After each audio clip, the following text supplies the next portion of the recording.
सभी का बहुत स्वागत है सी न्यूज भारत में। नमस्कार, मैं हूं रत्ना। वक्त हो गया है बिहार झारखंड बुलेटिन का। बात होगी चतरा की, जहां झारखंड गृह रक्षा वाहिनी की बहाली प्रक्रिया शुरू हो गई है। साथ ही बात होगी गिरिडीह की, जहां जमुआ थाना परिसर में पुलिस इंस्पेक्टर प्रदीप कुमार दास और थाना प्रभारी विभूति कुमार देव ने स्वर्ण व्यवसायियों के साथ एक महत्वपूर्ण सुरक्षा बैठक की है। ऐसी तमाम खबरों पर विस्तार से चर्चा करेंगे बुलेटिन में। चतरा जिले में झारखंड गृह रक्षा वाहिनी की बहाली प्रक्रिया बुधवार से पूरी उत्साह के साथ शुरू हो गई। जवाहरलाल नेहरू स्टेडियम में सुबह 6 बजे से अभ्यर्थियों का हुजूम उमड़ पड़ा। पहले दिन कान्हाचट्टी प्रखंड के अभ्यर्थियों के लिए शारीरिक और लिखित परीक्षा का आयोजन किया गया, जिसमें युवाओं का जबरदस्त उत्साह देखने को मिला। कान्हाचट्टी प्रखंड में कुल 6 रिक्त पदों के लिए लगभग 700 अभ्यर्थी मैदान में उतरे। भर्ती प्रक्रिया को पूरी तरह पारदर्शी बनाने के लिए प्रशासन ने हाईटेक तकनीक का सहारा लिया। पूरा चयन प्रक्रिया सीसीटीवी कैमरों और वीडियो रिकॉर्डिंग की कड़ी निगरानी में हो रहा है। इस दौरान अपर समाहर्ता अरविंद कुमार, एसडीओ संदीप सुमन और डीएसपी अमरेंद्र कुमार सहित जिले के वरिष्ठ अधिकारी मौके पर मौजूद रहे। शारीरिक जांच में सफल अभ्यर्थियों को तत्काल लिखित परीक्षा में शामिल किया गया। कुल 739 आवेदकों में से 700 युवाओं की भागीदारी ने इस भर्ती के प्रति उनके जोश और जुनून को साबित कर दिया। अब सवाल ये है कि इन सैकड़ों प्रतिभाशाली युवाओं में कौन से 6 भाग्यशाली अभ्यर्थी खाकी पहनने का सपना पूरा करेंगे। चतरा जिला में तो होमगार्ड की बहाली में 1 तारीख से लेकर के 23 अप्रैल तक कार्यक्रम निर्धारित किया गया है। विभिन्न प्रखंडों को विभिन्न तिथियों में निर्धारित किया गया है, जिसमें से आज शुरुआत हुई है कान्हाचट्टी प्रखंड से। और कान्हाचट्टी प्रखंड से कुल 382 लोगों ने दौड़ में भाग लिया था, जिसमें से 154 लोगों ने दौड़ में विजयी हुए, मतलब उसको पास किए हैं। और उसके बाद में long jump, high jump, chest वगैरह का विभिन्न फिजिकल जांच की जा रही है, जिसमें से अंतिम रूप से जो चयनित होंगे उनका फिर हम लोग रिटेन एग्जाम लेंगे के जो क्वालिफाई मार्क्स होगा उसके बाद हम लोग रिजल्ट घोषित करेंगे। तो बता दीजिए, एक बच्ची की चोट लगा है सर हाई जंप में, क्या संज्ञान में आया है हम लोग, मामला आया है तो उसको हम लोग तुरंत यहाँ से एम्बुलेंस के थ्रू वहाँ हॉस्पिटल भेजें और वहाँ इलाज चल रही है, उस पर हम लोग निगरानी रखे हैं। चतरा से सीनियर संवाददाता लकी की रिपोर्ट। जमुआ थाना परिसर में पुलिस इंस्पेक्टर प्रदीप कुमार दास और थाना प्रभारी विभूति कुमार देव ने स्वर्ण व्यवसायियों के लिए एक महत्वपूर्ण सुरक्षा बैठक की। इस बैठक का मुख्य उद्देश्य क्षेत्र के स्वर्ण व्यवसायियों की सुरक्षा सुनिश्चित करना और अपराध नियंत्रण के लिए आपसी समन्वय बनाना था। बैठक में पुलिस अधिकारियों ने व्यवसायियों को सुरक्षा का भरोसा दिलाया और बताया कि संवेदनशील क्षेत्रों बाजार में पुलिस गश्ती बढ़ाई जाएगी। पुलिस ने सभी स्वर्ण व्यवसायियों से अपनी दुकानों के अंदर और बाहर उच्च क्षमता वाले सीसीटीवी कैमरे लगाने और उन्हें हमेशा क्रियाशील रखने की अपील की। थाना प्रभारी विभूति देव ने स्पष्ट किया कि पुलिस प्रशासन व्यवसायियों की सुरक्षा के लिए सदैव तत्पर है और कानून व्यवस्था बनाए रखना उनकी प्राथमिकता है। बैठक में स्वर्ण व्यवसायियों में जमुआ के कई दुकान के संचालक, जिनमें शहीद राजा, टिंकू वर्मा, शशि कुमार साव, सुधांशु कुमार सेठ, नरेश वनकार सहित दर्जनों लोग मौजूद रहे। थाना बुलाया गया था। जितने भी जमुआ थाना के क्षेत्र में जितने भी ज्वेलरीज दुकान है, सभी दुकानदार को बुलाया गया था और सुरक्षा संबंधी बातें की गई। यहाँ के जो थाना प्रभारी हैं उन्होंने बताया कि भैया आप लोग जो है सो सभी दुकान में सीसीटीवी लगाइए, हो सके तो आप लोग सायरन भी लगाइए, और हो सके तो अगर आपका दीवार आसपास अगर कमजोर है तो उसको आरसीसी करा लीजिए, ताकि कोई सेंध ना मारे। मतलब सुरक्षा संबंधी जो भी हो सके वो करें। और अपने तरफ से थाना प्रभारी बोले हैं कि हम लोग पेट्रोलिंग बढ़ाएंगे और जगह जगह पर चौकीदार लगाने का प्रयास कर रहे हैं हम लोग, और जितना हम लोग से बन पाएगा हम लोग करेंगे। और आप लोग से जो सुरक्षा संबंधी व्यवस्था कर सकते हैं आप लोग जरूर से जरूर कीजिए, क्योंकि आज के डेट में सॉफ्ट टारगेट जो है सो ज्वेलरी दुकानदारी है। एक व्हाट्सएप ग्रुप की बात कर रहे थे। हाँ, एक त्वरित सूचना के लिए एक व्हाट्सएप ग्रुप भी बनाया गया है, जिसमें कुछ लोगों को एडमिन बनाया गया। बोला गया जितने भी दुकानदार हैं आसपास के सभी को उसमें जोड़ दिया जाए, कि त्वरित जानकारी अगर देना हो थाना प्रभारी या अन्य किसी सदस्य को तो तुरंत उसका जानकारी मिल सके। आपकी जो बैठक हुई थाना प्रभारी इंस्पेक्टर साहब के साथ, क्या कुछ निष्कर्ष निकला और क्या कुछ संदेश देना चाहते? निष्कर्ष यही देना चाहता कि जो भी बैठक हुआ है सोना संघ के व्यवसाय के संघ में किया गया है, हमारे सुरक्षा के लिए बोला गया है, मीटिंग रखा गया है, हमारे लिए एक व्हाट्सएप ग्रुप बनाया गया है। किसी प्रकार का होनी अनहोनी या किसी प्रकार का संदेह होता है तो आप उस ग्रुप में डालिए, या तो डायरेक्ट कॉल कीजिए। हमारे थाना प्रभारी इंस्पेक्टर साहब हैं, जो भी हमारे लिए तो हित के ही लिए बोले गए हैं। और मैं चाहता हूं कि जितने भी दुकानदार भाई हैं सबको अपने अपने दुकान में सीसी कैमरा लगाना चाहिए। अपने सुरक्षा के लिए अगर पर्याप्त हैं तो गार्ड रखा कीजिए, सचेत रहिए। आजकल तो बहुत फ्रॉड भी हो रहा है, क्योंकि कहीं कहीं ऑफिसर बन के आता है, तो ये वो उससे भी सावधान रहें। जब तक परख उरख ना लें तो उसके कहने से नहीं, अपना भी सचेत करके रहना चाहिए। प्रकार की बैठक आज आज जमुआ थाना क्षेत्र अंतर्गत थाना क्षेत्र के सभी ज्वेलरी दुकानदार के मालिकों को थाना में बुलाए गए थे और सारे लोगों से हम लोग एक बैठक की गई। बैठक में इन लोगों को सुरक्षा संबंधित सारे निर्देश दिए गए कि आप लोग दुकान चलाते हैं, उसकी सुरक्षा के लिए आपके स्तर से क्या व्यवस्था की गई और मेरे स्तर से क्या व्यवस्था की जाएगी, थाने स्तर से क्या व्यवस्था की जाएगी।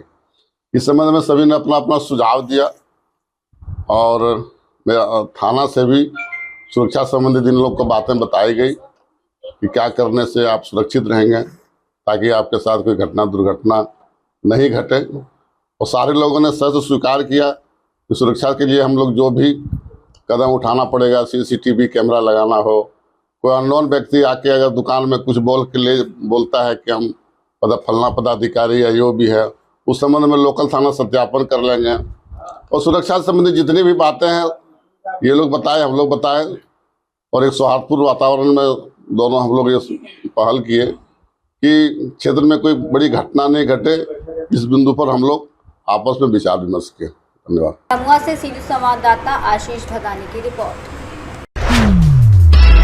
प्राप्त जानकारी के अनुसार बिहार प्रदेश कांग्रेस पार्टी द्वारा 2 अप्रैल को कैमूर जिले के विभिन्न प्रखंड मुख्यालयों पर विभिन्न मांगों को लेकर 1 दिवसीय धरना प्रदर्शन प्रस्तावित किया गया था।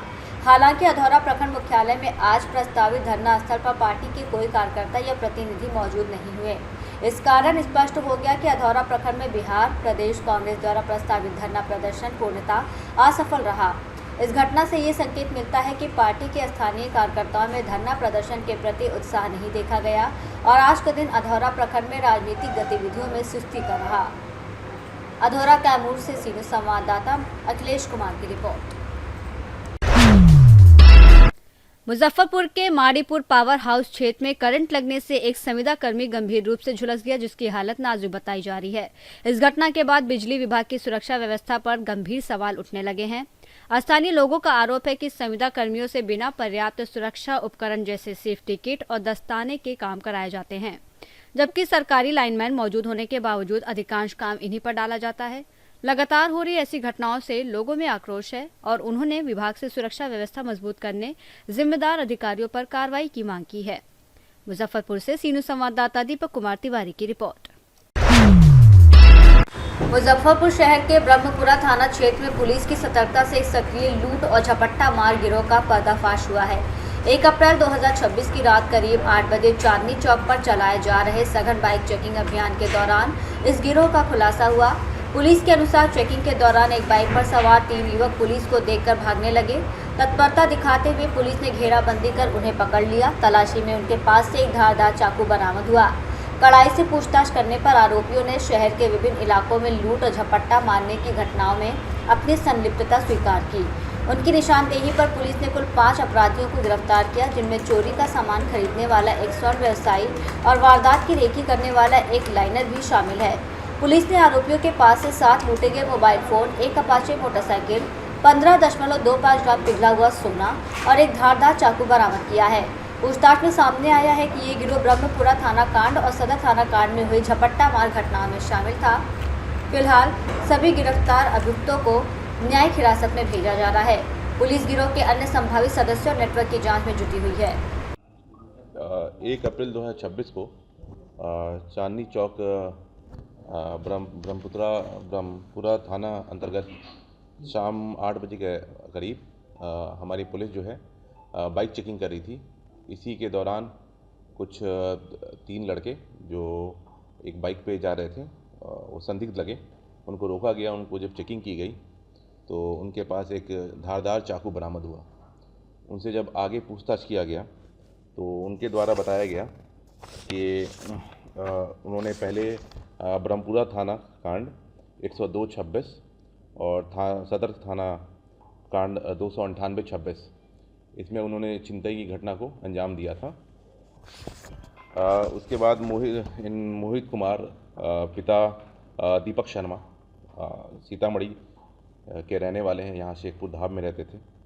नवनीत कुमार उर्फ भीम पिता ब्रजेश सिंह शेखपुर धाम में रहते हैं। कुंदन कुमार पिता राजेंद्र सहनी लश्करीपुर जो काटी थाना का रहने वाला है। इन तीनों को थाने लाया गया और फिर इनके निशानदेही पे 7 मोबाइल, 1 मोटरसाइकिल अपाचे और पिघला हुआ सोना 15.25 ग्राम बरामद किया गया। इनके द्वारा बताया गया कि ये अपना सोना कृष्ण कुमार पिता प्रमोद कुमार गुप्ता जो शेखपुर धाम के रहने वाले हैं, इनका दुकान ज्वेलरी का दुकान जय माँ वैष्णव ज्वेलर्स जो अय्यापुर में है, इनको बेचा करते थे और ये आगे पिघला कर इसको बेच दिया करते थे। इसमें 5वें व्यक्ति की भी गिरफ्तारी हुई है, जिनका नाम है शुभम कुमार पिता मुन्ना सहनी शेखपुर ढाब थाना अय्यापुर। ये लाइजनिंग का काम करते थे कि जो छिनतई का सामान है उसको आगे किसको भिजवाना है। ये 5 लोगों के गिरोह को अभी गिरफ्तार कर पुलिस जुडिशियल रिमांड किया जा रहा है और आगे की कार्रवाई की जा रही है। 7 मोबाइल छिनतई वाले, 1 चाकू, 1 मोटरसाइकिल और सोना 15 ग्राम पिघला हुआ। हाँ, इनका सदर में भी एक केस रहा है 298-26 और ब्रह्मपुरा में अभी 102-26 केस। ज्वेलरी व्यवसायी की भी गिरफ्तारी हुई है? हाँ, ज्वेलरी व्यवसायी की गिरफ्तारी हुई है, जिनका नाम कृष्णा कुमार है। इनका ज्वेलरी शॉप को अभी बंद कर दिया गया है, सीज कर दिया गया है। अपना कोई नेटवर्क भी चलाता था? ये 5 लोगों का अपना एक गिरोह था। अभी इसके बारे में पता लगाया जा रहा है। मुजफ्फरपुर बिहार से सीनियर संवाददाता दीपक कुमार तिवारी की रिपोर्ट। मुजफ्फरपुर जिले में शराब के अवैध कारोबार के खिलाफ चलाए जा रहे विशेष अभियान के तहत मनियारी पुलिस को बड़ी सफलता हाथ लगी है। पुलिस ने 2 अलग अलग कार्रवाइयों में कुल 1400 लीटर से अधिक विदेशी शराब बरामद करते हुए एक अभियुक्त को गिरफ्तार किया है। पुलिस ने एक संदिग्ध पिकअप वैन को रोककर तलाशी ली, जिसमें भारी मात्रा में विदेशी शराब बरामद हुई। इस दौरान राजा कुमार नामक अभियुक्त को गिरफ्तार किया गया। इस वाहन से करीब 950 लीटर शराब जब्त की गई। वहीं दूसरी कार्रवाई में मनियारी थाना क्षेत्र के ही एक अन्य स्थान से 2 स्कॉर्पियो गाड़ियों को जब्त किया गया। इन वाहनों से कुल 467 लीटर विदेशी शराब बरामद की गई। इस तरह दोनों कार्रवाइयों में कुल 1400 लीटर से अधिक विदेशी शराब, 1 पिकअप वैन और 2 स्कॉर्पियो गाड़ियों को जब्त किया गया। वरीय पुलिस अधीक्षक के आदेशानुसार शराब के विरुद्ध एक विशेष अभियान चलाया जा रहा है, जिसमें कोशिश की जा रही है कि बड़ी खेप की पकड़ी जाए। उसी के अंतर्गत मनियारी थाना में एक बड़ी कामयाबी हासिल हुई है, जहां पे एक पिकअप जो महुआ रोड जो वैशाली जा रही थी वहां पे पकड़ा गया है। उसमें एक अभियुक्त है जो राजा कुमार, उनकी गिरफ्तारी की गई है। उसमें टोटल 950 लीटर शराब पकड़ा गया है, विदेशी शराब को जब्त किया गया है। वहीं दूसरे केस में जहां पे मनियारी में ही 2 स्कॉर्पियो को भी पकड़ा गया, जिसमें टोटल 467 लीटर विदेशी शराब बरामद किया गया। टोटल एक दिन के अंतर्गत 1400 लीटर विदेशी शराब की बरामदगी की गई है और इसमें गिरफ्तार किए गए अभियुक्त का नाम है राजा कुमार। इनके पीछे फॉरवर्ड और बैकवर्ड लिंकेजेस का भी पता लगाया जा रहा है। आगे कार्रवाई की जा रही है। मुजफ्फरपुर से सीनियर संवाददाता दीपक कुमार तिवारी की रिपोर्ट। मुजफ्फरपुर जिले के सकरा थाना क्षेत्र में 18 वर्षीय युवती की हत्या के सनसनीखेज मामले का पुलिस ने महज 2 दिनों के अंदर सफल उद्भेदन कर दिया है। इस मामले में पुलिस ने 2 अभियुक्तों को गिरफ्तार कर न्यायिक अभिरक्षा में भेज दिया है। प्राप्त जानकारी के अनुसार 30 मार्च 2026 को जोया प्रवीण नामक युवती घर से साइकिल से बाजार जाने के लिए निकली थी, लेकिन वापस नहीं लौटी। परिजनों द्वारा खोजबीन के बाद बेझा चौड़ क्षेत्र से उसका शव बरामद किया गया, जिससे इलाके में हड़कंप मच गया। गिरफ्तार आरोपियों में किशन कुमार उर्फ कृष्ण और पिंक कुमार उर्फ पिंटू कुमार शामिल हैं। पुलिस ने इनके पास से घटना में प्रयुक्त हीरो मोटरसाइकिल, मृतका की लाल साइकिल, कपड़े और मोबाइल फ़ोन भी बरामद किए हैं। फिलहाल दोनों अभियुक्तों को न्यायिक हिरासत में भेज दिया गया है और मामले में आगे की कार्रवाई जारी है। दिनांक 30/3/2026 को सकरा थाना क्षेत्र में बभनी चौर में एक लड़की का शव बरामद हुआ था, डेड बॉडी बरामद हुआ था। और इस घटना को प्रतिवेदित होने के बाद स्थानीय थाना और थानाध्यक्ष के द्वारा और एसडीपीओ के द्वारा अविलंब घटनास्थल पहुंचकर घटना की जानकारी प्राप्त की गई और विधि सम्मत कार्रवाई शुरू की गई। इस संबंध में सकरा थाना कांड संख्या 177/26 दर्ज किया गया था। कांड में घटना कारित करने वाले अज्ञात अपराध कर्मियों को चिन्हित कर कार्रवाई करना एक चैलेंज था और इस चैलेंज को स्वीकार करते हुए सीनियर एसपी सर के द्वारा इसमें एक टीम गठित की गई थी, जिसमें कि SDPO east 2, SHO Sakra, DIO की टीम सभी को संयुक्त रूप से इसमें लगाया गया था। और इन लोगों के द्वारा बेहतर कार्य करते हुए कांड का 2 दिनों के अंदर शीघ्र उद्भेदन किया गया है। और इस बच्ची जो लड़की का जो डेड बॉडी बरामद हुआ था, इनके हत्या के संबंधित जो उनमें संलिप्त अपराधकर्मी थे उनको चिन्हित किया गया। 2 अपराधकर्मी चिन्हित हुए, उनकी गिरफ्तारी की गई है और उन्होंने गिरफ्तारी उपरांत घटना में अपनी संलिप्तता को स्वीकार किया है। और उनके अपराध स्वीकारोक्ति बयान के आधार पर मृतिका के द्वारा जो साइकिल घटना से ठीक पहले प्रयुक्त किया गया था उसे बरामद किया गया है। साथ ही अभियुक्तों के द्वारा जो मोटरसाइकिल या मोबाइल फ़ोन या जो उनके द्वारा कपड़े इस्तेमाल किए गए थे उन सभी की बरामदगी की गई है। दोनों अभियुक्तों को न्यायिक हिरासत में भेजा गया है और इस कांड का सफल उद्भेदन किया। क्या कारण रहा हत्या की वजह क्या?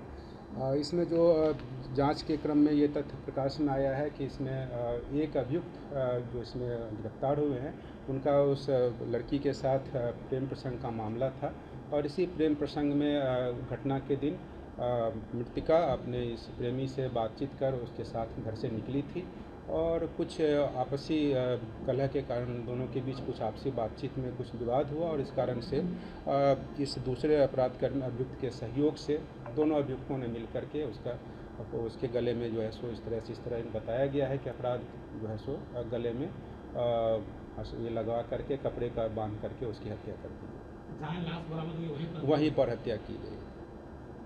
एफएसएल के टीम के द्वारा भी घटनास्थल का विजिट किया गया था और साक्ष्य संकलन किया गया। मुजफ्फरपुर से सीनियर संवाददाता दीपक कुमार तिवारी की रिपोर्ट। रामगढ़ नगर परिषद क्षेत्र में सदर अस्पताल परिसर के अंदर और बाहर इन दिनों पार्किंग के नाम पर हो रही अवैध वसूली से आम लोग खासकर मरीज और उनके परिजन काफी परेशान हैं। पार्किंग को लेकर मरीज के परिजन के साथ विवाद और बवाल की स्थिति बन जाती है। रामगढ़ नगर परिषद के स्कूटिव इंजीनियर अजमल हुसैन ने बताया कि पार्किंग का समय खत्म हो चुका है और अभी तक एजेंसी के द्वारा लिख करके नहीं दिया गया है। आपको बता दें, एजेंसी के स्टाफ के द्वारा अस्पताल परिसर के अंदर और बाहर पार्किंग के नाम आज भी वसूली की जा रही है और मरीज परेशान हो रहे हैं, परिजन भी परेशान हो रहे हैं। इस मामले को लेकर जब लोगों ने अधिकारियों को आवेदन देकर कार्रवाई की मांग की है ताकि अस्पताल आने वाले मरीज और परिजन को इससे राहत मिल सके। कैसे रोका था आपको जी? कैसे रोका था आपको? गाड़ी के सामने शासन होता है उस तरह का रोकता है। अंदर हॉस्पिटल में नहीं जाने देता है? नहीं, एकदम वहाँ रोक रहा है जैसे लगता है हमारा बच्चा है, हम खड़ा करेंगे तभी न हम रुकेंगे। यानी कि अंदर घुसते भी नहीं दे रहा, पहले गेट पे लगा दे रहा है। हाँ। आप हम हॉस्पिटल आए थे, सदर हॉस्पिटल। आप बाइक से आए हैं? बाइक से आए। पार्किंग भी लगा आपका? पार्किंग भी लगा था। क्या हुआ? 10 रुपया लिया था पार्किंग में और उससे बहस हो गया। हम बोल रहे थे पहले पैसा नहीं लगा, क्यों पैसा लगा? नियम बदल गया है, पहले पैसा कहाँ नहीं लगेगा, लगेगा पार्किंग का। आप अंदर गाड़ी कर रहे हैं तो किस लिए आया था अस्पताल? हाँ, पैर में फ्रैक्चर हो गया था अस्पताल। आज कितना तारीख है? आज 1 तारीख है सर। 1/4/2026 हुआ है। रामगढ़ सदर अस्पताल परिसर क्षेत्र का है मामला, अवैध वसूली का। क्या कहेंगे इसको लेकर के? ये अवैध वसूली में पार्किंग चल रहा था रामगढ़ सदर अस्पताल के गेट के पास, तो उसमें अवैध वसूली नहीं था। वो वेंडर लिया था, उसका 31 मार्च 2026 तक डेट था। वो कल तक वसूली किया, उसके बाद वो बंद कर दिया। अभी हम नया टेंडर निकाले हैं बंदोबस्ती के लिए, उसमें कोई शामिल नहीं हुआ है। दूसरा बार निकालेंगे, फिर उसमें अगर कोई शामिल होता तो चलेगा, नहीं तो वहाँ अभी बैंड रहेगा। मामला ये है कि रामगढ़ सदर अस्पताल के बाहर नगर परिषद के द्वारा नियुक्त वेंडर के द्वारा अवैध तरीके से पार्किंग की वसूली की जा रही है। मरीज अंदर जा रहे हैं, मरीजों से जब तक पैसा नहीं लिया जाता है उन्हें ओपीडी तक नहीं जाया जाता है। यदि मरीज किसी तरीके से हॉस्पिटल परमिसेस के अंदर चले जाते हैं तो उनसे अवैध वसूली की जा रही है। लगातार कंप्लेन हमारे तक आ रही थी और लगातार सोशल मीडिया और प्रेस आप लोग के द्वारा हमें इन्फॉर्मेशन मिल रही थी कि इस तरीके से वेंडर के द्वारा वहाँ जो वसूली गैंग है उसके द्वारा इस टाइप का हरकत किया जा रहा है। तो इसी संबंध में कार्यपालक अभियंता को हमने एक पत्र दिया है जिसमें हमने कहा है कि इस तरीके के अवैध वसूली का कार्य जो सदर अस्पताल के अंदर जहाँ मरीज इलाज कराने आते हैं उनके साथ अवैध वसूली ना की जाए और जो इस तरीके के अवैध वसूली कर रहे हैं उन पर कड़ी से कड़ी कार्रवाई की जाए, क्योंकि सरकार एक तरफ 5 रुपए का टोकन लगाकर गरीबों का इलाज मुफ्त में कर रही है, वहीं दूसरी तरफ ये इस टाइप का अवैध वसूली करके 10 से 20 रुपए एक गाड़ी को लिया जाता है। यदि गरीब आदमी के पास यदि उतना ही रहता तो प्राइवेट हॉस्पिटल में इलाज कराता, ना कि सदर अस्पताल में आके इलाज कराता। तो ये इस तरीके से सरकार को हमारी बदनाम करने की कोशिश की जा रही है कुछ वेंडर्स के द्वारा और इस तरीके के अवैध वसूली गैंग के द्वारा। उनसे कल जब ये पूछताछ की गई तो उनके द्वारा ये कहा गया कि 4 महीने पहले टेंडर खत्म हो चुका है, हमें नगर परिषद ने इजाज़त दी है। तो उसी संबंध में हमने अभी कार्यपालक अभियंता से बात की, उन्होंने बताया कि नहीं अभी उनका टेंडर चल रहा है, लेकिन उसके द्वारा हमें बताया गया कि टेंडर खत्म हो चुका है। अब इसकी सत्यता की जांच जो है ये कार्यपालक अभियंता बताएंगे और ये वेंडर बता पाएगा कि इसमें कितनी सच्चाई है। जो वसूली कर रहे हैं उनके द्वारा बताया जा सकता है, चाहे कार्यपालक अभियंता के द्वारा बताया जा सकता है कि इसमें कितनी सच्चाई है। क्या चाहते हैं आप? सच्चाई यही चाहते हैं कि पार्किंग बंद हो और जो अवैध पार्किंग में वसूली कर रहे हैं उन पर FIR हो और जेल जाएं, ताकि कोई भी भविष्य में इस तरीके के अवैध वसूली कर सरकार को बदनाम करने की कोशिश ना करे। रामगढ़ झारखंड से सी न्यूज़ संवाददाता राजेश सिंह की रिपोर्ट। बुलेटिन में फिलहाल इतना ही। देश और दुनिया की तमाम बड़ी खबरों के लिए आप देखते रहिए सी न्यूज़ भारत।